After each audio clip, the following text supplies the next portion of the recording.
Good morning students. Online class में आप सभी का स्वागत है। आज हम लोग पढ़ेंगे एक फूल की चाह, सियाराम शरण गुप्त द्वारा रचित कविता है, जिसके पहले भाग की व्याख्या हमने आपको बताया था। आगे की व्याख्या हम आज बताएंगे। तो आगे है, सभी ओर दिखलाई दी बस अंधकार की ही छाया, छोटी सी बच्ची को ग्रसने कितना बड़ा तिमिर आया। ऊपर विस्तृत महाकाश में जलते से अंगारों से झुलसी सी जाती थी आँखें जगमग जगते तारों से। देख रहा था जैसे सुस्थिर हों, नहीं बैठती थी क्षण भर, हाय वही चुपचाप पड़ी थी अटल शांति सी धारण कर। सुनना यही चाहता था मैं, उसे स्वयं ही उकसाकर, मुझको देवी के प्रसाद का एक फूल ही दो लाकर। ऊंचे शैल शिखर के ऊपर मंदिर था विस्तीर्ण विशाल, स्वर्ण कलश सरसिज विहसित थे, पाकर समुदित रवि कर जाल। दीप धूल से आच्छादित था मंदिर का आंगन सारा, गूंज रही थी भीतर बाहर मुखरित उत्सव की धारा। अब जो है, सुखिया ज्वर से पीड़ित थी और इसके लिए उसके पिता को चारों ओर अंधेरा ही अंधेरा दिखाई दे रहा था और उसे यह नहीं पता चला कि कब जो है सुबह हुआ, कब दोपहरी हुई, कब सूरज जो है डूब गया और कब संध्या का समय हो गया, यह वह जान नहीं पाया। उसे चारों ओर निराशा और पीड़ा ही दिखाई दे रही थी। वह बहुत ही चिंतित था और वह सोचने लगा, सभी ओर दिखलाई दी बस अंधकार की ही छाया। अर्थात वह जिधर भी देखा उसके चारों तरफ निराशा, पीड़ा और अंधकार ही दिखाई दिया। छोटी सी बच्ची को ग्रसने कितना बड़ा तिमिर आया और वह सोचने लगा कि यह मेरी छोटी सी बिटिया को जकड़ने के लिए, अपना ग्रास बनाने के लिए, अपना भोजन बनाने के लिए कितना बड़ा अंधकार आ गया है।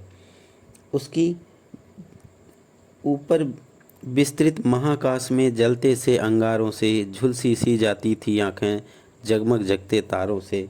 और वह सोचता है कि उसकी बेटी की आंखें उसी प्रकार जल रही थीं जैसे आकाश में तारे जल रहे हैं। जो बिटिया घर में एक क्षण के लिए भी चुपचाप न बैठती थी, वही आज ज्वर से पीड़ित होकर ऐसा लग रहा है कि वह उस ज्वर के अंगारों से झुलस जाएगी और वह एक अटल शांति सी धारण करके चुपचाप पड़ी हुई थी। देख रहा था जैसे सुस्थिर हो, नहीं बैठती थी क्षण भर। और कह रहा है कि वह चुपचाप कहीं बैठती नहीं थी। जो दिन भर इधर उधर दौड़ती रहती थी, वह आज चुपचाप शांति सी अटल भाव धारण करके बैठी हुई थी। और इतने में सुखिया जो है यह सुनना चाहता था, सुखिया का पिता जो है यह सुनना चाहता था कि वह बोले कि मुझे एक माँ के प्रसाद का एक फूल लाकर दे दो। ऊंचे शैल शिखर के ऊपर मंदिर था विस्तीर्ण विशाल, और वह जब उसे उकसाता है कि वह कह दे कि तुम मुझे माँ के प्रसाद का एक फूल लाकर दे दो, तो वह जो है मंदिर देखता है। वहाँ की मंदिर बहुत विशाल था, जो एक पर्वत की चोटी पर स्थित था, विस्तीर्ण विशाल, और स्वर्ण कलश सरसिज विहसित थे, पाकर समुदित रवि कर जाल।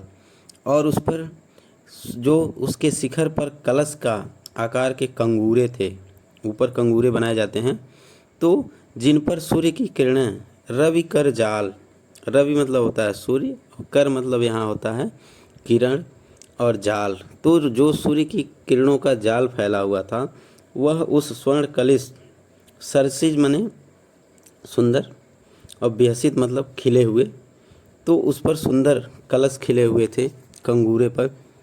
और मंदिर में धूप दीप जल रहा था। वहाँ जो है गूंज रही थी भीतर बाहर मुखरित उत्सव की धारा, और वहाँ चारों तरफ मुखरित उत्सव की धारा जो है बह रही थी। इस तरह से सुखिया का पिता जो है अपनी पुत्री से यह चाहता है कि वह यह कह दे कि मुझे माँ के प्रसाद का एक फूल लाकर दे दो।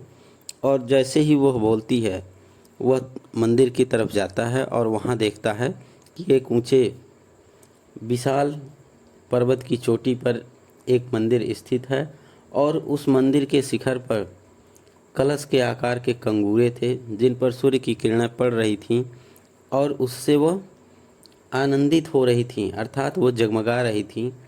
और उस मंदिर के आंगन में धूप दीप की सुगंध भी आ रही थी। बाहर भीतर एक उत्सव की धारा मुखरित हो रही थी। धन्यवाद।